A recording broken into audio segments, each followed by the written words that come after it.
तो साथियों, व्याकरण में समास के अंतर्गत ये चौथा वीडियो और समास का चौथा प्रकार, हमने 3 प्रकार तक देख लिए।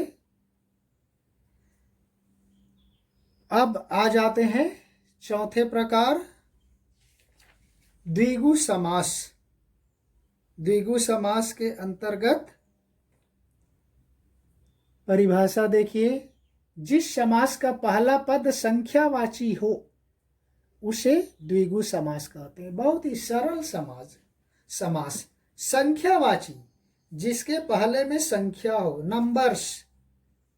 जैसे यहाँ पर एग्जाम्पल दिया गया है, देखो मैं थोड़ा कठिन ले लिया हूं। त्रिफला, 3 फलों का समूह या समाहार। इसमें एक लिखना है आपको, मैंने एग्जाम्पल के तौर पर यहाँ पर दे दिया समूह या समाहार। आपको समूह लिखना है या कि समाहार लिखना है, दोनों एक साथ नहीं लिखना है, इसलिए मैंने या कर दिया है बीच में। देखिए त्रिफला, त्रि आ गया, त्रि मतलब 3, संख्यावाची हो गया, 3 फलों का समूह या समाहार। चवन्नी, 4 आनों का समूह या समाहार। और अन्य उदाहरण देखिए, चौराहा, 4 राहों का समूह या समाहार, सर्कल। चौमासा, 4 मासों, कोष्टक में देखो, महीनों का समूह या समाहार। फिर त्रिवेणी, 3 वेड़ियों अर्थात नदियों का समूह या समाहार। त्रिवेणी, इलाहाबाद में बोलते हैं ना, त्रिवेणी संगम, गंगा, यमुना और सरस्वती, उसका बड़ा महत्व है। उसके बाद चतुर्भुज, 4 भुजाओं का समूह या समाहार। पंजाब, ये अक्सर पूछ दिया जाता है ये शब्द परीक्षा में। पंजाब, 5 आबों, नदियों का समूह या समाहार।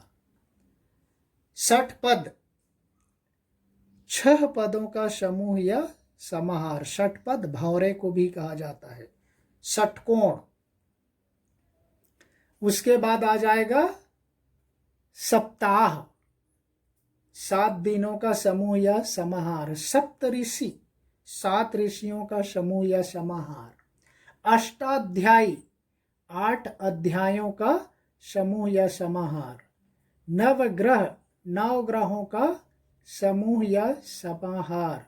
शताब्दी, 7 अब्दों, कोष्टक में वर्षों, 7 वर्षों का समूह। 100 वर्ष को शताब्दी बोलते हैं ना, वैसे शताब्दी, 7 अब्दों का समूह या समाहार। सहस्राब्दी, 1000 सालों का, सहस्र अब्दों का यानी 1000 सालों का समूह। तो ये देखिए, ये पूरा संख्यावाची है, संख्यावाची शब्द है, इसकी ये बहुत बड़ी पहचान है। हमने पिछले में देखा कर्मधारय क्या है, विशेष्य विशेषण है, उपमेय उपमान है। ये द्विगु संख्या पर ही आधारित है। संख्या जैसे ही आया, संख्या से संबंधित उदाहरण आया, आप आंख बंद करके द्विगु समास लिख सकते।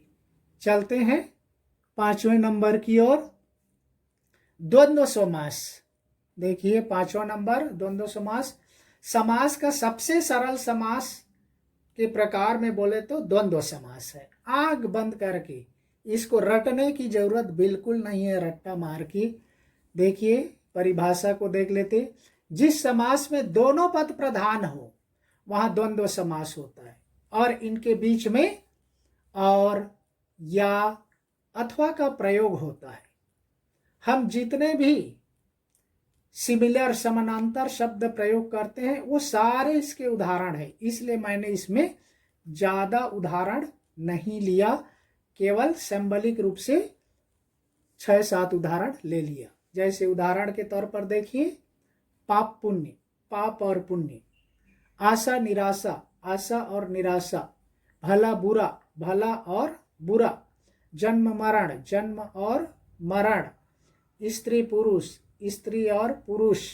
दाया बाया, दाया अथवा बाया। दिन रात, दिन या रात, या कि दिन और रात, माता पिता, माता और पिता, भाई बहन, भाई और बहन, खाना पीना, खाना और पीना, उठना बैठना, उठना और बैठना, चलना फिरना, चलना और फिरना, पढ़ाई लिखाई, पढ़ाई और लिखाई। ये इस तरह के जितने भी शब्द होते हैं, द्वंद्व समास बहुत ही सरल समास है और इसके उदाहरण भी बहुत सरल होते हैं, इसलिए इसके उदाहरण अक्सर परीक्षा में नहीं पूछे जाते क्योंकि सबको पता होता है। तो साथियों, हम यहीं पर इसको छोड़ देते हैं। छठवें समास को नेक्स्ट वीडियो में देखेंगे। तब तक के लिए धन्यवाद। जय हिंद।